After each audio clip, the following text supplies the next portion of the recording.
પંચમહાલ ગોધરા શહેરમાં 1 કલાકથી અવિરતપણે વરસી રહેલા વરસાદને લઈ ઠેર ઠેર વરસાદી પાણી ભરાયા છે તો વલ્લભ પાર્ક સોસાયટીમાં પાણીનું જમાવડું થતા વાહન ખોટવાયા છે। દાહોદ તરફથી બસ સ્ટેન્ડ જતા માર્ગ ઉપર પણ વરસાદી પાણી ભરાઈ જતા વાહન ચાલકો અને રાહદારીઓને ભારે મુશ્કેલી વેઠવી પડી રહી છે। શહેરના અનેક માર્ગો પર ટ્રાફિક જામના દ્રશ્યો પણ જોવા મળી રહ્યા છે। નવસારીના ગણદેવી શહેરમાં સુરત બિલીમોરા જતી સરકારી એસટી બસ રેલવે અંડરપાસમાં ફસાઈ અને ગણદેવી શહેર અને બિલીમોરા શહેરને જોડતા માર્ગ પર વેંગડિયા ખાડીના પાણી ફરી વળતા સરકારી એસટી બસ રેલવે અંડરપાસમાં ફસાઈ ગઈ છે। બસ પાણીમાં ફસાઈ જતા ગણદેવી ફાયરના જવાનો દ્વારા બસના રહેલા 7 મુસાફરો સહિત ડ્રાઈવર અને કંડક્ટરને હેમખેમ બહાર કાઢવામાં આવ્યા છે। મહેસાણાના તારંગાના પર્વતો અરવલ્લીની ગિરિમાળા તરીકે ઓળખાય છે ત્યારે હાલ તારંગાની પર્વતમાળાઓ 16 કળાએ ખીલી ઉઠી છે। વહેલી સવારે વાદળછાયું વાતાવરણ લોકો માટે આનંદદાયક બન્યું છે અને લોકો ઉમટી પડતા હોય છે ત્યારે વળી કેટલાક લોકો અહીં ટ્રેકિંગ કરવા પણ આવતા હોય છે। વરસાદી માહોલ વચ્ચે કુદરતી સૌંદર્ય માણવા અહીં લોકો ઉમટી પડે છે। તારંગા ડુંગર પર જોગીડાની ગુફા આવેલી છે જ્યાં મોટી સંખ્યામાં દર્શનાર્થીઓ આવતા હોય છે। તારણના મંદિરથી ટ્રેકિંગ કરતા અંદર ત્યાં થઈને અમે તારંગા આવ્યા। તારંગા ઉપર સિદ્ધશિલાથી અમે જોગીરાની ગુફામાં જઈ રહ્યા છીએ। ખરેખર એક રમણીય વાતાવરણમાં એટલું પ્રકૃતિનો આનંદ લેવાની મજા આવી કે જેનો કોઈ પાર નથી। એટલે ખરેખર નવજુવાનોને એક સંદેશો આપવા માગું છું કે આવો ટ્રેકિંગનો પ્રોગ્રામ બનાવો, શરીર સ્વસ્થ રહેશે અને આનંદ પ્રકૃતિના ખોળામાં રમવાની અને મોજ કરવાની આનંદ અનેરો રહેશે।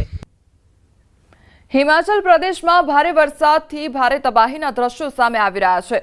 બધી સબ ડિવિઝન ભારે વરસાદને કારણે પહાડી વિસ્તારમાં અચાનક માટી ખડકો ધસી પડી હતી અને પેટ્રોલ પંપ નજીક આ બનાવ બન્યો હતો જ્યાં ભેખડો ધસી પડતા હાજર કર્મચારીઓ અને રસ્તા પર જતી મહિલાઓએ ઝડપથી દોડીને પોતાનો જીવ બચાવ્યો હતો। આ ઘટનામાં કોઈ જાનહાનિના સમાચાર સામે આવ્યા નથી પરંતુ પેટ્રોલ પંપને ભારે નુકસાન પહોંચ્યું છે।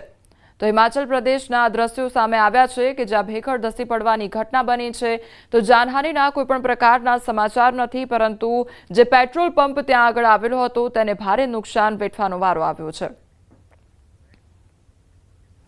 સોશિયલ મીડિયામાં લાઇક્સ અને વ્યૂ મેળવવા કેટલાક પોતાના જીવને પણ જોખમમાં મૂકતા ખચકાતા નથી અને મધ્યપ્રદેશના પન્નાના બૃહસ્પતિ કુંડમાં આવો જ એક હૃદયદ્રાવક વિડીયો સામે આવ્યો છે જેમાં એક યુવાન પોતાના મિત્રનો હાથ પકડીને હજારો ફૂટ ઊંડા પાણી ઉપર ઝૂલીને રીલ અને સેલ્ફી લેતો જોવા મળી રહ્યો છે। આ દ્રશ્ય જોઈને નીચે ઉભેલા લોકો પણ ધ્રુજી ઉઠ્યા હતા।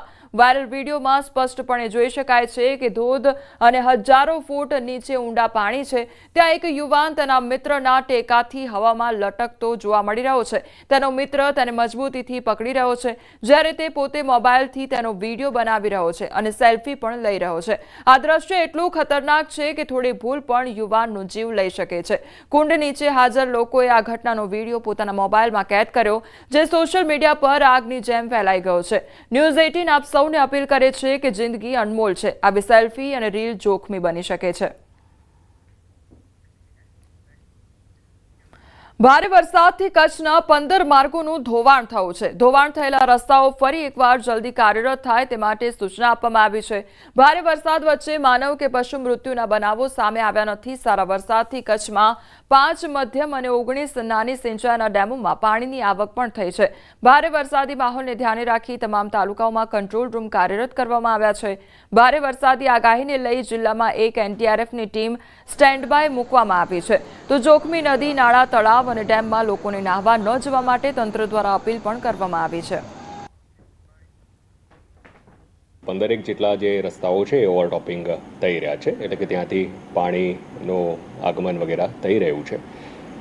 આ ઉપરાંત જિલ્લામાં અલગ અલગ જગ્યાઓ ઉપરથી આ વરસાદ દરમિયાન કોઈપણ પ્રકારના માનવ કે પશુ મૃત્યુના પણ કોઈ એવા બનાવો ધ્યાન ઉપર આવેલા નથી।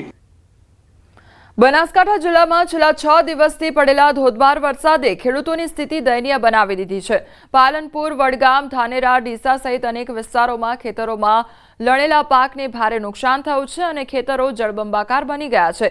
ખેડૂતો ચોમાસાની આશા રાખીને મગફળી, બાજરી જેવા પાક વાવ્યા હતા અને લણણી પણ કરી હતી, પણ અચાનક પડેલા ભારે વરસાદે ખેતરમાં મૂકેલો પાક પલળી ગયો છે.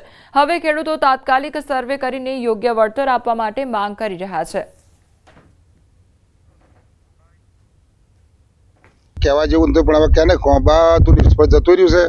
મોગા ભાવના બિયારણ વાવ્યું, સોનિયા ખાતરનું છે, યુરિયા ખાતર, DAP, બાજરી પાછી હારી, ભગવાન પકવી હારી, પણ બગાડીને ધૂળ કહી નાખ્યું. એટલે હવે કોઈ બીજો ઉપાય રહ્યો નથી. ખર્ચ કર્યું લાખ હવા લાખનું, બધું વળતર બધું એમાં થવા પણ કોઈ થયું નહીં. એટલે હવે અમારી સરકાર પાસે માંગ છે, સરકાર આ સર્વે કરે ને અમને કોઈ સહાય કરે તો. વરસાદ એવા અમને રોવરાયા કે કોઈ પાર જ નથી. 3.5 લાખની પેદાશી અમારી થોત, અમે માગતા વાળાને 25 રૂપિયા આપો અને ઘાસચારો બધો બગાડી નાખ્યો છે. બાજરીમાં કોઈ બીજવાળા ઉધાર લાયેલા છે, ખેડાઈ બાકી છે,